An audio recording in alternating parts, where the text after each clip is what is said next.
सभी को मेरा अभिनंदन, आभार और बच्चों को ढेर सारा प्यार।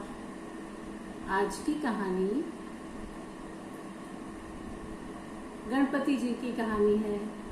तो बच्चों, आपको पता है कि गणपति भगवान की आजकल 10 दिन तक की पूजा चल रही है, जो कि महाराष्ट्र में और पूरे देश में, भारत में खूब धूमधाम से मनाई जाती है।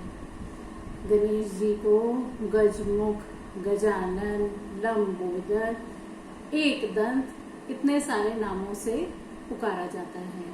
और गणेश जी का मुंह जो है वो किसके जैसा होता है? हाथी जैसा होता है।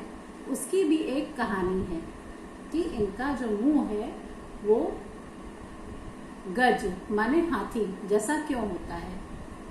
एक बार पार्वती जी को स्नान करके पूजा करनी थी और उस समय वहां पर कोई नहीं था। तो पार्वती जी ने जो अपने शरीर पे उपटन लगाया, उससे एक बच्चे की प्रतिमा बना दी और उसमें प्राण प्रतिष्ठा कर दी। तो वो एक लड़के जैसे बन गए और उस बच्चे को उन्होंने कहा कि आप यहाँ बैठो और अंदर किसी को नहीं आने देना। और उनको बात समझ में आ गई, गणपति जी को बात समझ में आ गई। गण माने रक्षा करने वाला, जो दरवाजे पे पहरा देता है। उनको बात समझ में आ गई कि मुझे जब तक माँ पूजा नहीं कर लेंगी तब तक किसी को अंदर नहीं जाने देना है। इस बीच में शिव जी अपनी तपस्या पूरी कर कर वापस आ गए। उन्होंने देखा कि एक छोटा सा लड़का वहां पर दरवाजे पर बैठा है और उस बच्चे ने, गणपति जी ने उन्हें मना किया कि आप अंदर नहीं जा सकते, मेरी माँ ने मना किया है।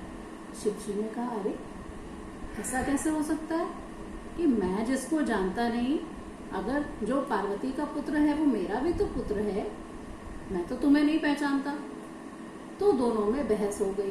गणपति जी बोले आप अंदर नहीं जा सकते और शिव जी बोले मुझे अंदर जाना है। और दोनों में खूब जोर से लड़ाई हो गई, खूब जोर से झगड़ा हो गया। शिव जी का तो गुस्सा बहुत ज्यादा होता है, उनका तो तीसरा नेत्र खुल गया और उन्होंने अपना त्रिशूल निकाला और गजानन का सर पे वार किया और गजानन का जो सर था वो अपने धड़ से अलग होकर नीचे गिर गया। शोरगुल सुनकर पार्वती जी अंदर से बाहर आई और उन्होंने देखा कि अब ये क्या, ये तो मेरा पुत्र था, आपने उसको कैसे मार दिया। और वो बहुत नाराज हो गई शंकर जी से, शिव जी से बहुत नाराज हो गई कि ये तो, इसकी रचना तो मैंने की थी अपने उपटन से, इसकी संरचना मैंने की थी, मैंने इसमें प्राण फूके थे और आपने, ये कैसे हो सकता है, आपने मेरे पुत्र को मार दिया। शंकर जी को लगा ये तो मुझसे बहुत बड़ी गलती हो गई, अब मैं क्या करूं। उन्होंने पार्वती जी को समझाया कि अच्छा देखते हैं, रुको मैं देखता हूं, मैं इसमें दोबारा से प्राण फूक दूंगा। पार्वती जी रो रो कर हाँ बात मान गई कि ठीक है आप इसमें प्राण फूक दीजिए। मगर एक समस्या थी, शंकर जी ने कहा वही सर उस शरीर पे नहीं लग पाएगा। पार्वती जी और नाराज हो गई कि फिर क्या होगा। इतने में इंद्र आ गए, सब बाकी के देवी देवता आ गए। तो शंकर जी ने कहा जो भी पहला जीवित प्राणी, जो भी पहला जीवित प्राणी जंगल में मिलेगा उसका सर इस पे लगा देंगे और फिर से इसमें प्राण फूक देंगे।